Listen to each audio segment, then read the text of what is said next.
Hello tout le monde, pour cette vidéo de Noël, je vais vous parler de mes attentes au niveau des sorties 2019. Voilà, il fallait que je fasse une petite vidéo pour Noël, même si c'est pas directement lié à Noël, on va dire c'est plutôt lié à la nouvelle année. Voilà, mais ça va être une petite vidéo assez courte, c'est parfait. Là, demain c'est le réveillon, donc il fallait quand même que je marque le coup sans vous faire une vidéo de 45 minutes comme j'en ai l'habitude. Alors avant de commencer, je tiens à préciser que j'ai un gros rhume, donc ce qui explique que je parle du nez et que j'ai une tête à coucher dehors. Donc je m'en excuse par avance. Voilà, j'ai essayé d'égayer un peu, mais bon, ça n'empêche pas que j'ai une tête de déterré. Mais c'est pas grave, tout va bien. Oui, j'espère que demain ça ira mieux quand même parce que j'ai envie de sentir le goût des aliments. Alors, je vais vous parler donc des sorties que j'attends le plus. Alors, j'en ai sélectionné 11. Alors, c'est une liste non exhaustive, hein, évidemment. Il y a des sorties pour lesquelles je ne suis pas encore au courant, ni moi ni le commun des mortels d'ailleurs. Mais voilà, on a quand même déjà eu... alors, outre le mois de janvier, où évidemment on connaît déjà plus ou moins toutes les sorties, mais on a eu quelques teasings, on va dire, sur des livres à venir qui, moi, me tentent beaucoup. Et notamment Sonatine a sorti son catalogue de 2019. Donc cette maison d'édition fait les choses bien. En nous teasant un petit peu, parce que là on a les sorties jusqu'à la fin de l'année 2019 et je dois dire qu'il y a certains trucs qui sont assez cool. Donc je vais vous faire par ordre chronologique de sortie. Donc évidemment la plupart ce sera sur janvier et puis vous verrez la suite. Alors le 2 janvier sortira Avalanche Hotel de Nico Takian. Alors Nico Takian, j'ai lu moi Toxique et La nuit n'est jamais complète. Alors le premier, j'avais bien aimé mais sans plus. Bon, c'est un polar, j'ai pas été super fan du perso principal. J'avais pas très envie de lire la suite. Mais La nuit n'est jamais complète, par contre j'avais adoré. Je trouvais vraiment que c'était un excellent thriller, très surprenant. Du coup là c'est un one shot de nouveau, donc forcément je suis un peu plus open que si c'était le même personnage hein, que dans Toxique. Alors je vous lis le synopsis qui m'a vraiment fait envie, la couverture est magnifique d'ailleurs au passage. Janvier 1980, Joshua Oberson est agent de sécurité à l'Avalanche Hotel, sublime palace des Alpes suisses. Il enquête sur la disparition d'une jeune cliente avec un sentiment d'étrangeté. Quelque chose cloche autour de lui, il en est sûr. Le barman, un géant taciturne, lui demande de le suivre dans la montagne en pleine tempête de neige. Joshua a si froid qu'il perd connaissance et revient à lui dans une chambre d'hôpital. Il a été pris dans une avalanche. Il est resté 2 jours dans le coma. Nous ne sommes pas en 1980 mais en 2018. Joshua n'est pas agent de sécurité, il est flic et l'Avalanche Hotel n'est plus qu'une carcasse vide depuis bien longtemps. Tout cela n'était qu'un rêve dû au coma. Un rêve vraiment. Alors là, forcément, je vois un synopsis comme ça. Alors en plus, il y avait la petite phrase d'accroche entre Shining et Jason Bourne. Forcément, moi, on fait référence à Shining, je suis à fond. Hein. Du coup, bah oui, on s'attend, voilà, à un huis clos dans un hôtel sordide, un peu, voilà, à la Shining, hein, forcément. Et bon, malheureusement, le petit bémol, c'est que y a des personnes hein, dans mes contacts qui l'ont lu en service de presse et qui ont fait de mauvais retours, ou du moins qui ont précisé que, attention, ce n'était pas un huis clos dans un hôtel. Voilà, ça n'avait rien à voir avec Shining. Du coup, bah, j'avoue que je suis un peu déçue par ça. Maintenant, ça veut rien dire. Hein, c'est un livre assez court, hein, il fait 200 et quelques pages. Ça va se lire vite. Dans tous les cas, je pense que je le lirai assez rapidement. Puis voilà, je ferai mon propre avis. En attendant, j'attends quand même de le lire. Oui, ça grelotte. Ensuite, le 3 janvier sortira 10 petites poupées de B.A. Paris. Alors, B.A. Paris, c'est une autrice dont j'ai adoré les 2 premiers livres. Alors, je sais qu'elle fait pas l'unanimité. Oui, ça ressemble un peu au thriller au thriller de grand-mère, j'ai envie de dire, je sais pas comment dire ça, mais le genre de thriller qu'on lit à la plage, ou enfin voilà.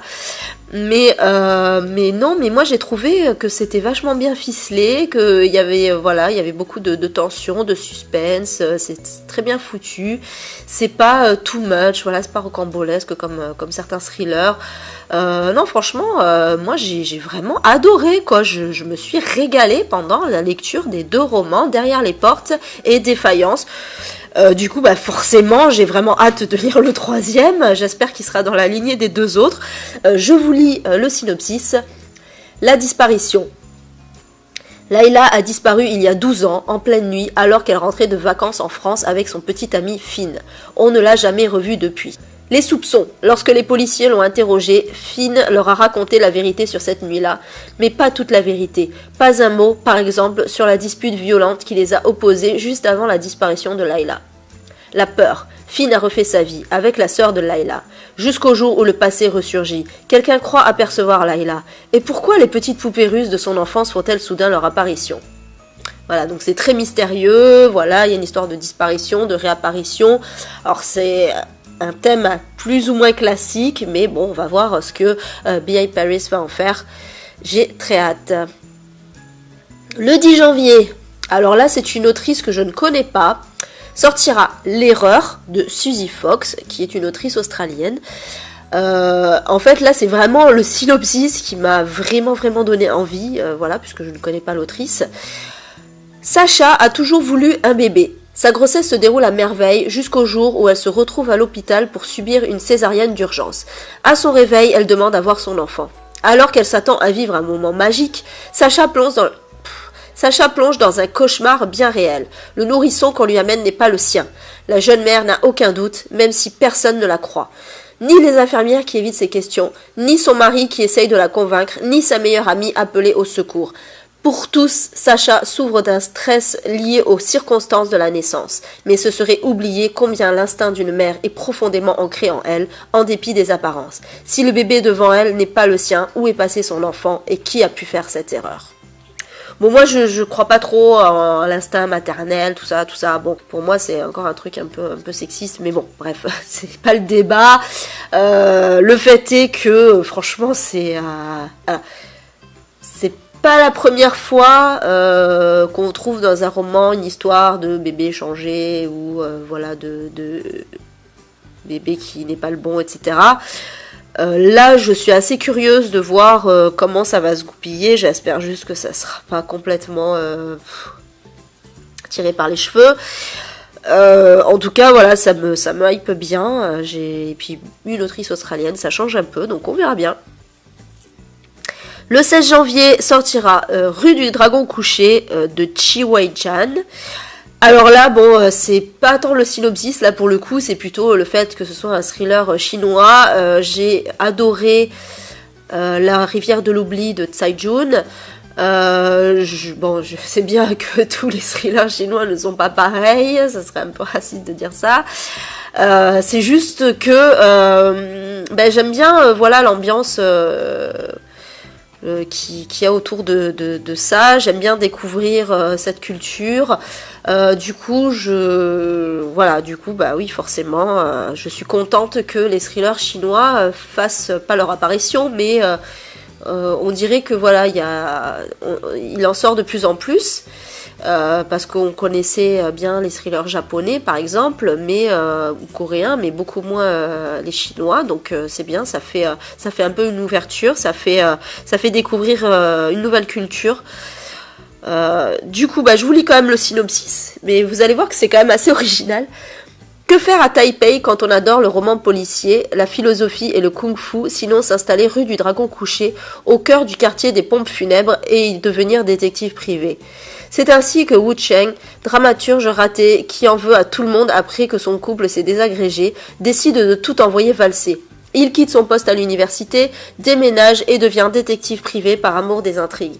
Très vite, il reçoit la visite d'une certaine Madame Lin, inquiète que sa fille ne parle plus à son père. Une histoire a priori anodine, mais qui, une fois réglée, lui redonne des ailes. Le voilà convaincu de pouvoir traquer le premier serial killer de Taïwan, un bouddhiste fou. Passionné, il se donne corps et âme dans l'enquête, se déplaçant sur les scènes de crime jusqu'à éveiller les soupçons de la police. Rendez-vous étrange, caméra de surveillance et ragots divers, tout l'incrimine. Une seule solution, débusquer ce meurtrier qui semble très bien le connaître. Alors évidemment, j'ai dit une grosse bêtise, c'est pas chinois mais taïwanais. Cela dit, ce sont deux cultures qui se ressemblent, qui parlent la même langue. Du coup, en plus voilà, il y a du kung-fu. Donc on va quand même retrouver un peu une culture similaire. Et puis, vous voyez, hein, ce synopsis un peu what the fuck avec serial killer, kung-fu, détective privé. Franchement, voilà, j'ai assez hâte. Alors par contre, la couverture... franchement, je sais pas qui a eu l'idée de cette couverture, mais là, pour le coup, c'est un peu malvenu parce que sur ce qui est représenté là sur la couverture, c'est un Manikineko qui est un symbole japonais et pas chinois ni taïwanais. Bon, du coup, c'est un peu maladroit. J'espère que c'est juste de la maladresse. Parce que, bon, c'est un peu comme si on faisait un roman sur, je sais pas moi, Mystère à la Tour de Pise, et puis on met une tour Eiffel sur la couverture. Voilà. Bon, bref, passons. Le 30 janvier, alors celui-là, je pense que je suis pas la seule à l'attendre, sortira évidemment le nouveau Stephen King, L'Outsider, qui sera un thriller. Voilà, pour revenir dans la lignée de la trilogie Bill Hodges, et d'ailleurs il paraîtrait que ce serait une suite. Voilà, j'imagine donc il y aura plus un spin-off à mon avis qu'une suite, mais bon, enfin je peux pas dire pourquoi, mais bref. Voilà, donc on verra bien. Alors je vous lis le synopsis. Un garçon de 11 ans est retrouvé violé et assassiné dans le parc municipal de Phin City. Tout semble accabler le coach Terry Maitland, un père de famille aimé de tous. Le détective Ralph Anderson ordonne son arrestation publique, mais bientôt l'enquête révèle que le suspect a un alibi et qu'il se trouvait en dehors de la ville le jour du meurtre. Alors, j'avais vu un synopsis un peu plus long que celui-là, mais en gros, voilà, on a effectivement tous les soupçons qui se portent donc sur un coach, et mais sauf que, voilà, il a un alibi, c'est impossible que ce soit lui, et pourtant, voilà, tout porte à croire, bon, voilà, c'est un embrouillamini. Moi, Stephen King, forcément, je sais que ça va me plaire dans tous les cas, franchement, je crois pas avoir été déçue une seule fois par Stephen King, en fait, je les ai pas tous lus, hein, mais même, voilà, même quand il se met au thriller, moi j'adore. J'ai adoré la trilogie Bill Hodges, Mr. Mercedes, Carnet Noir et Fin de Ronde. Donc voilà, il n'y a pas de raison que je n'aime pas celui-là, on verra bien. Fin mars sortira le nouveau Olivier Nourek. Alors Olivier Nourek, moi j'ai aimé tous ses livres, pas adoré tous ses livres, mais aimé tous ses livres parce que au niveau de la trilogie Victor Coste, on va dire que j'ai un peu eu du mal peut-être avec Territoire qui est le deuxième. Sur Tension j'ai adoré, Code 93 j'ai bien aimé, et puis évidemment comme la plupart des gens j'ai surkiffé Entre deux mondes que j'ai trouvé magnifique. En plus, Olivier Nourek, c'est un auteur ultra sympathique pour un ancien flic. Oui, ça arrive. Et là, donc, il va nous sortir un nouveau livre qui s'appellera Surface. Alors, il va le sortir en exclusivité pour les Quais du Polar, et j'en suis ravie parce que je vais évidemment participer à ces Quais du Polar, surtout quand j'ai vu la liste des auteurs. Waouh, quoi. C'est encore mieux que l'an dernier, même s'il n'y a pas Camilla Lagerberg, mais quand même c'est top. Du coup on n'en sait pas plus. Alors a priori ce serait pas du Victor Coste, à suivre, hein. En tout cas ce sera la surprise. Donc pour fin mars, les Quais du Polar c'est le 30 et 31 mars. Ensuite, alors là aussi pareil, je suis hypée de ouf, mais j'ai tellement hâte, et là franchement Day One je pense que je l'achèterai. Il s'agit du prochain Camilla Lagerberg, La Cage Dorée. La vengeance d'une femme est douce et impitoyable. Déjà, rien que le titre, voilà, le 10 avril, il sortira. Alors Camilla Lagerberg, je les ai pas encore tous lus, tout simplement parce que c'est une autrice doudou pour moi et que je prends mon temps, je ne veux pas me précipiter pour tous les lire. J'en suis au 8e de sa série Erika Falk et Patrick Edstrom. J'ai également lu Cyanure, qui était un hors-série, avec l'un des personnages récurrents en héros. Mais là, en fait, il va s'agir donc d'une nouvelle série, d'après l'autrice, et qui portera, comme son nom l'indique, sur la vengeance d'une femme. Forcément, en plus, Camilla Lagerberg, je sais, pour l'avoir vue en conférence, qu'elle est ultra féministe. Du coup, oui, je suis à fond, là, j'ai vraiment trop hâte de voir ce qu'elle va nous sortir. Ensuite, donc, je passe aux sonatines. Alors là, il n'y a pas de date précise, c'est plutôt des mois. En avril sortira le nouveau Jacques Expert, Le jour de ma mort. Jacques Expert, moi je n'ai lu que Hortense, que j'ai beaucoup aimé. Je pense en lire d'autres d'ici là, surtout que l'auteur sera présent au Quai du Polar, donc ça tombe bien. Et là, le synopsis, franchement, me donne vraiment super envie. Charlotte est une jolie jeune femme sans histoire. Elle a un travail qui lui plaît, un petit ami avec qui elle s'apprête à se marier, un chat. Elle se dit heureuse. Cependant, cette nuit d'un dimanche d'octobre, elle se réveille en sueur, tremblante de peur, à l'affût du moindre bruit. Elle est seule chez elle, il est minuit passé, on est le 28 octobre, le jour de sa mort. 3 ans plus tôt à Marrakech, Charlotte et 3 copines sont allées consulter un voyant. Toutes les prédictions faites à ses amis se sont avérées exactes. Qu'en sera-t-il de Charlotte à qui il avait annoncé une mort violente le 28 octobre ? Commence alors un suspense de tous les instants. La jeune femme est-elle victime d'une paranoïa alimentée par l'effrayant souvenir ou est-elle réellement en danger alors que rôde dans la ville un tueur psychopathe ? Une fois de plus, Jacques Expert joue avec les nerfs du lecteur dans ce récit implacable, aux retournements aussi nombreux qu'imprévisibles. Comment ne pas être hypé par un synopsis pareil ? C'est terrible, quoi, franchement. Voilà, si ça se trouve, ça sera nul, on sait pas, ça veut rien dire. Des fois, voilà, il y a des synopsis, vous vous rappelez, dont je vous avais parlé, le dernier des 13, le synopsis était absolument terrible et pourtant c'était absolument nul. Mais là, Jacques Expert, c'est quand même un auteur assez connu et reconnu. J'ai plutôt confiance, en tout cas j'ai assez hâte de le lire, donc voilà, certainement un achat au Quai du Polar, encore une fois, alors c'est prévu pour avril, mais peut-être qu'on aura une petite avant-première, qui sait, on verra. S'il est là, c'est pas pour rien je pense. Au mois de mai sortira, alors c'est un auteur que je ne connais pas, mais le synopsis est absolument génial. Les 7 morts d'Evelyn Hardcastle de Stuart Turton. Lors d'un gala organisé par ses parents, Evelyn Hardcastle va mourir pour la énième fois des suites d'un meurtre. Comment est-ce possible ? C'est simple, tant que l'identité du meurtrier demeurera secrète, la journée est vouée à se répéter, y compris l'énigmatique assassinat de la jeune femme dont le décès s'est déjà produit une centaine de fois. Toutefois, quoi qu'il fasse, Hayden reste piégé dans cette bulle temporelle où les actes qu'il entreprend n'ont aucun effet positif sur le drame. Chaque tentative aboutit au même résultat et l'enfonce un peu plus chaque jour dans la folie de Blackhurst.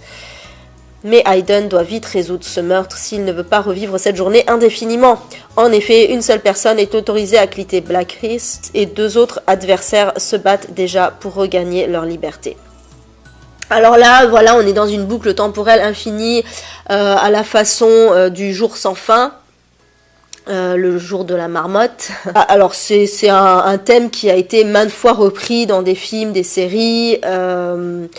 Voilà, le principe étant que le personnage principal revit la même journée tant qu'il ne trouve pas une solution à un certain problème. Alors je crois pas encore l'avoir déjà vu dans un livre, du coup, donc forcément ça m'intrigue d'autant plus. Moi j'aime bien cette idée, après c'est vrai que quand on en a vu plein, à force c'est redondant, néanmoins voilà, le fait que ce soit dans un livre et puis le fait que ce soit autour d'un thriller, ça me rend très très curieuse. On verra bien ce que ça donnera, mais en tout cas c'est très prometteur. En juin sortira Avis de décès de Zhou Haohui. Donc cette fois, il s'agit bien d'un thriller chinois, encore une fois, donc toujours pour la même raison, ça m'intrigue. J'ai pas le synopsis, mais il s'agit du premier tome d'une trilogie qui sera consacrée à la police de Chengdu. Donc la police chinoise, du coup ça va être, je pense que ça va être intéressant, parce que c'est vrai que c'est une police qu'on connaît peu. Alors on connaît la mafia chinoise, les triades, voilà, etc. Mais la police, assez peu, à moins de regarder beaucoup de films policiers chinois, je sais qu'il y en a qui le font. Une ambiance à la Seven, donc on nous dit ça. Forcément c'est intriguant, mais ça, encore une fois, ces petites phrases d'accroche, ça ne veut rien dire. On a vu pour Avalanche Hotel, notamment, pour plein d'autres choses. Mais bon, ça me rend quand même curieuse. Et puis enfin, last but not least, en août sortira le dernier Bourbon Kid, Que le diable l'emporte, donc de l'auteur anonyme. Moi je suis une grosse fan de la saga Bourbon Kid, tellement tarantinesque, tellement drôle, tellement trash. C'est franchement, mais c'est hors norme, cette saga est vraiment hors norme, j'adore, je surkiffe. Du coup, forcément, je suis hyper hypée, j'ai trop hâte, je m'attendais pas à ce qu'il y ait un nouveau tome, parce qu'on n'en a pas eu un l'an dernier. Donc quand j'ai su ça, j'étais pumpée là un peu, donc voilà, va falloir attendre le mois d'août, ça va être long. On n'a pas de synopsis, mais une phrase très intrigante: le Bourbon Kid est mort, que le diable l'emporte. On lui souhaite bon courage. Pour ceux qui ont lu les autres livres, ils savent ce que ça veut dire, que le diable l'emporte. Donc voilà, je pense que c'est prometteur. Sur ce, donc vous voyez, je me suis pas trop foulée, je vous ai lu juste les synopsis, etc. C'était vraiment histoire de faire une petite vidéo avant Noël. J'espère que vous aussi ça vous aura donné envie. N'hésitez pas, à me dire vous les sorties que vous attendez avec impatience pour 2019. Je vous retrouve en janvier pour le bilan de l'année. Et je vous souhaite en attendant de passer d'excellentes fêtes. Et à bientôt. Miaou.